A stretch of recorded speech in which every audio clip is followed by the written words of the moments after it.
আমাদের মনে আছে ওই 3, 4, 5 আগস্টে আমাদের আমির সাহেব সিনিয়র নায়েবে আমির পরবর্তী বাংলাদেশে আমরা যারা অভ্যুত্থানের সহযোদ্ধা ছিলাম, আমরা যদি ঐক্যবদ্ধ থাকি আগামীর বাংলাদেশে আর কোন ফ্যাসিস্ট কোন নামে কোন ব্যক্তিকে সামনে রেখে কোন দলকে সামনে রেখে এই বাংলাদেশে দাঁড়াতে পারবে না।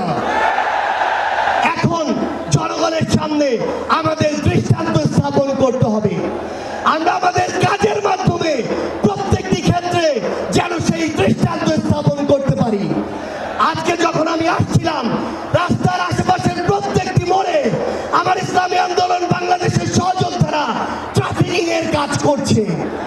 এটাই হচ্ছে দৃষ্টান্ত যে আমরা কাজ করব, আমাদের রাজনৈতিক সমাবেশ করব, একই সাথে জনগণের যেন দুর্ভোগ না হয় সেটাও আমাদের মাথায় থাকবে। আমরা এর আগেও দেখেছি এই মাঠে প্রোগ্রাম হয়েছে, প্রোগ্রাম শেষ করে মাঠের প্রত্যেকটি ময়লাকে পরিষ্কার করা হয়েছে।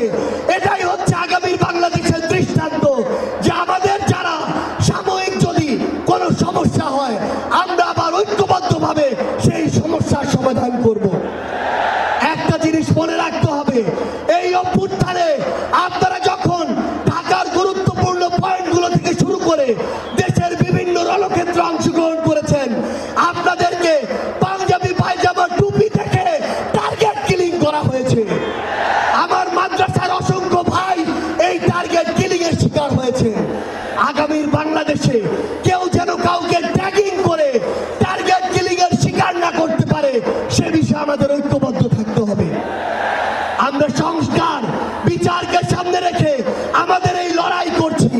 আপনারা পিআরের কথা বলেছেন, এই যে পিআর আগামীর বাংলাদেশের সংসদে আমরা যদি আসলে জনগণের প্রতিনিধিত্ব চাই তাহলে আগামীতে এই পিআর নিয়ে আমাদের আরো জোরে সোরে ভাবতে হবে।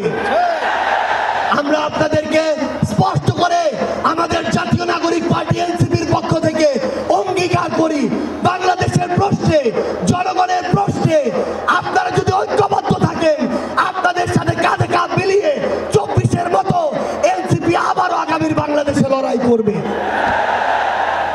আমাদের এই বাংলাদেশের 24-এর অভ্যুত্থানের স্পিরিটের প্রশ্নে, ওই খুনিদের বিচারের প্রশ্নে, রাষ্ট্রের সংস্কারের প্রশ্নে আমরা ঐক্যবদ্ধভাবে এগিয়ে যাব।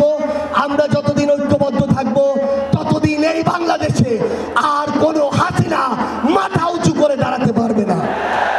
ইনশাআল্লাহ আপনাদের সাথে আমাদের আবারও দেখা হবে রাজপথের লড়াইয়ে অথবা বিজয়ে। ততদিন পর্যন্ত সত্যের সাথে থাকবেন, ন্যায়ের সাথে থাকবেন। যত বড় খুনি, যত বড় সাহসী, যত বড় নেতাই ফ্যাসিস্ট হয়ে ওঠার চেষ্টা করুক না কেন আমরা ঐক্যবদ্ধভাবে তাদেরকে প্রতিহত